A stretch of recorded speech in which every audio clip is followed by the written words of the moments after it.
എല്ലാവർക്കും വിനീത പ്രണാമങ്ങൾ, സ്നേഹോഷ്മളമായ സ്വാഗതം.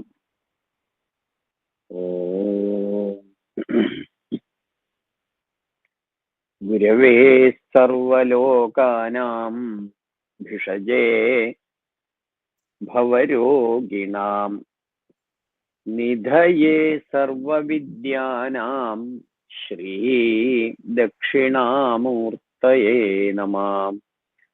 ശുക്ലാംബരധരം വിഷ്ണും ശശിവർണം ചതുർഭുജം പ്രസന്നവദനം ധ്യായേത് സർവവിഘ്നോപശാന്തയേ. ശാരദാം ഭോജവദനാംബുജേ സർവദാ അസ്മാകം സന്നിധിം ക്രിയാത്. സരസ്വതീം ച താം നൗമി വാഗധിഷ്ഠാതൃദേവതാം ദേവത്വം പ്രതിപദ്യന്തെ യദനുഗ്രഹതോ ജനാം. അഷ്ടമി ചന്ദ്രവിഭ്രാജ അളിക സ്ഥലശോഭിത. ഇങ്ങനല്ലേ? അഷ്ടമി ചന്ദ്രവിഭ്രാജ അളികസ്ഥല ശോഭിത എന്ന് പറഞ്ഞാൽ എന്താണ്? അഷ്ടമി ചന്ദ്രൻ വെച്ചാല് പൗർണമി കഴിഞ്ഞാല്, പൗർണമി കഴിഞ്ഞുള്ള ദിവസം എണ്ണി നോക്കിയാൽ 8ാമത്തെ ദിവസം. മനസ്സിലായോ? അഷ്ടമി എന്ന് പറഞ്ഞാൽ, അഷ്ടമി ചന്ദ്രൻ എന്ന് പറഞ്ഞാല് പൗർണമി കഴിഞ്ഞാൽ ഇങ്ങനെ ചന്ദ്രന്റെ ആ പൂർണ്ണചന്ദ്രന് കുറഞ്ഞ് ആ വൃത്തം ഇങ്ങനെ കുറഞ്ഞു വരുമല്ലോ. 8ാമത്തെ ദിവസമായ ശരിക്കും ചന്ദ്രക്കല മാതിരി ഇങ്ങനെ ആ ശരി അർദ്ധവൃത്താകൃതിയിൽ വരും. പൂർണ്ണചന്ദ്രൻ അർദ്ധവൃത്താകൃതിയിൽ. ഇപ്പോ അഷ്ടമി ചന്ദ്രൻ എന്നാണ് ഇതിന് പറയുന്നേ. അഷ്ടമി ചന്ദ്രൻ എന്ന് പറഞ്ഞാൽ അർദ്ധവൃത്താകൃതിയിലുള്ളത് എന്ന് ചന്ദ്രൻ.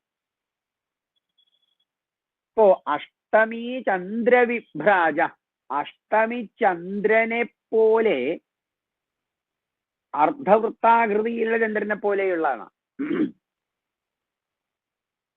അളികസ്ഥലം, നെറ്റിത്തടം. ആ നെറ്റിത്തടം പോലെ ശോഭിക്കുന്നവൾ.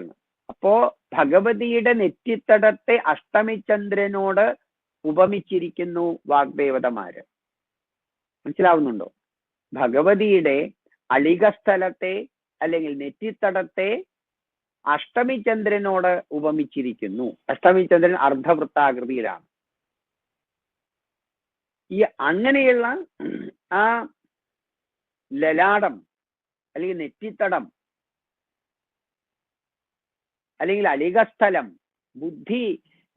ബുദ്ധി കൂർമ്മതയുടെ പ്രതീകമാണത്രേ. അങ്ങനെ വളഞ്ഞിരിക്കുന്ന ചന്ദ്രന്റെ അർദ്ധവൃത്താകൃതിയിലുള്ള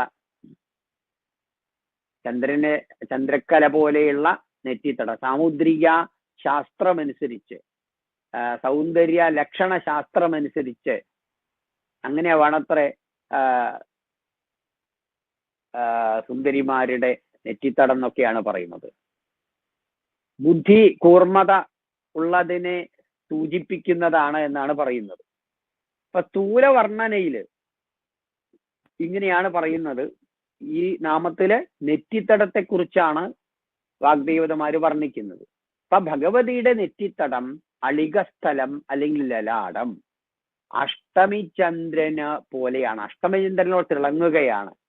അഷ്ടമിചന്ദ്രന്റെ പ്രത്യേകത എന്താ? നല്ല അങ്ങനെയുള്ള പൗർണമി കഴിഞ്ഞ് 8ാമത്തെ ദിവസം വരുന്നത്. പൗർണമിയുടെ അന്ന് ഫുൾ മൂണാവുള്ളൂ, വൃത്താകൃതിയിലാവുമല്ലോ. അതിങ്ങനെ കുറഞ്ഞ് 8ാമത്തെ ദിവസം ആവുമ്പോ അർദ്ധവൃത്താകൃതിയിലാകും. അപ്പൊ ഇങ്ങനെ വെച്ച് കഴിഞ്ഞാൽ എങ്ങനെ ഉണ്ടാവും? അതുകൊണ്ടാണ് അങ്ങനെ വാഗ്ദേവതമാരെ വർണ്ണിച്ചിരിക്കുന്നത്. കൂർമ്മ ബുദ്ധിയുടെ ഓക്കെയാണ്. ഭാരതീയ കവി സങ്കല്പം അനുസരിച്ച് അങ്ങനെയുള്ള നെറ്റിത്തടം വളരെ വിശേഷമാണ് എന്ന് പറയാറുണ്ട്. സാധാരണ പൂർണ്ണ ചന്ദ്രൻ 16 കലകളോടെ ശോഭിക്കുന്ന ആറാണ്. മനസ്സിലാവുന്നുണ്ട്? 16 കലകൾക്ക് പ്രതീകമാണ് ചന്ദ്രൻ എന്ന് പറയുന്നത്. പൂർണ്ണചന്ദ്രനിൽ നിന്ന് 16 കലകൾ പ്രവഹിക്കുന്നുണ്ട് എന്ന് പറഞ്ഞു.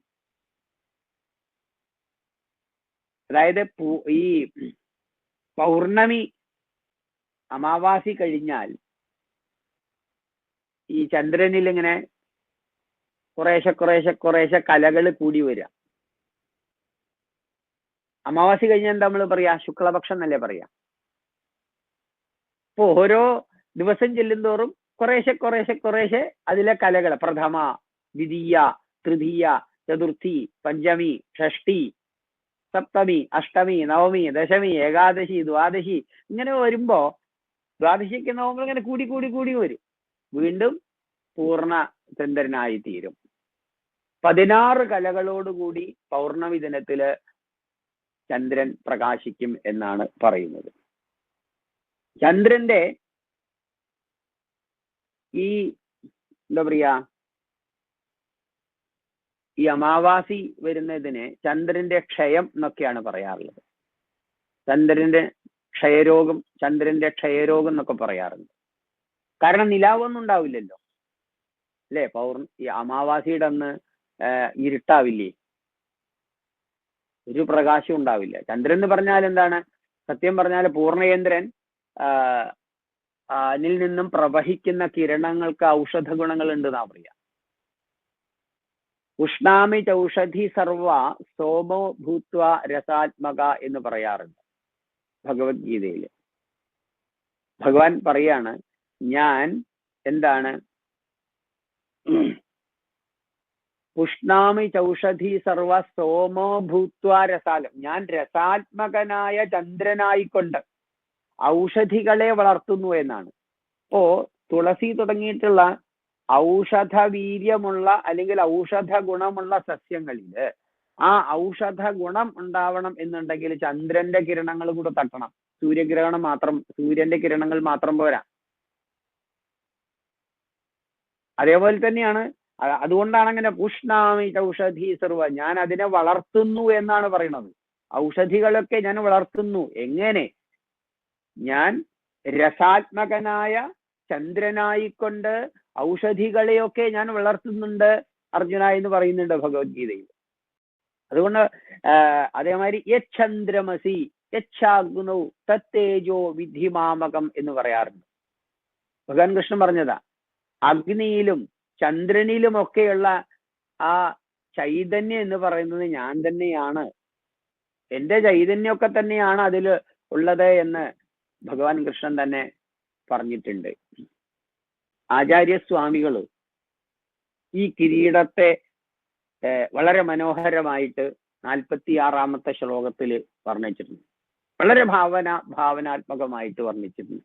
ലലാടം ലാവണ്യദ്യുതി വിമലമാഭാതി തവ യദ്വിതീയം തന്മന്യേ മകുടഘടിതം ചന്ദ്രശകലം വിപര്യാസന്യാസാദുഭയമപി സംഭൂയ ച മിഥ സുധാലേപസ്യുതി പരിണമതി രാകാഹി മകരായ.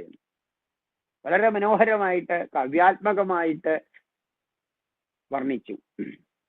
ലലാടം എന്ന് വെച്ചാൽ നെറ്റിത്തടന്നുള്ള ലലാടം ലാവണ്യദിതി, അതായത് ഭഗവതിയുടെ നെറ്റിത്തടം എന്നുള്ളത് അതിമനോഹരമാണ്, വർണ്ണിക്കാൻ പറ്റില്ല. ലലാടം ലാവണ്യദ്യുതി വിമലം, അത് ഒരു എന്താ അത്ര വെട്ടിത്തെളുങ്ങാണ്, അതിലൊരു കളങ്കവും ഇല്ല അതില്. ഇപ്പൊ ലലാടം ലാവണ്യദ്യുതിയാണ്, നെറ്റിത്തടം അളികസ്ഥലം.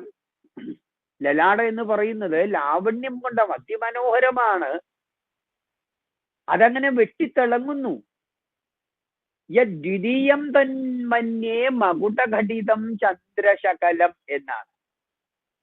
അത് കാണുമ്പോ ഞാൻ എന്താ കരുതുന്നത്, ആചാര്യസ്വാമികള് പറയാണ്, ഭഗവതിയുടെ ആ നെറ്റിത്തടങ്ങനെ കാണുമ്പോ ഞാൻ കരുതുന്നത് എന്താന്ന് പറഞ്ഞാല്, ഭഗവതിയുടെ ഞാനൊന്നൊരു ഭാവനയിൽ കാണുകയാണേ എന്ന് ആചാര്യസ്വാമികൾ പറയണം. അതായത് കിരീടത്തിൽ ഒരു അർദ്ധാകൃതിയിലുള്ള ഒരു ചന്ദ്രക്കലയുണ്ട്, ഭഗവതിയുടെ നെറ്റിത്തടം എന്ന് പറയുന്നതും ചന്ദ്രക്കലയാണ്, അർദ്ധവൃത്തത്തിലുള്ള ചന്ദ്രക്കലയാണ്.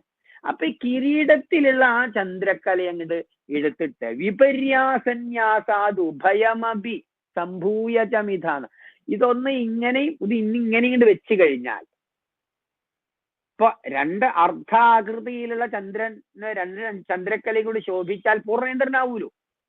അപ്പൊ ഭഗവതിയുടെ ആ മുഖകാന്തിയെ അല്ലെ മുഖ സൗന്ദര്യത്തെ പൂർണ്ണചന്ദ്രന് സമാനമാണ് ഭഗവതിയുടെ മുഖം എന്ന് ആവർത്തിച്ച് പറയുകയാണ്. അതിനെ ആ മാറ്റി കൂട്ടുകയാണ് ഭംഗിയുടെ.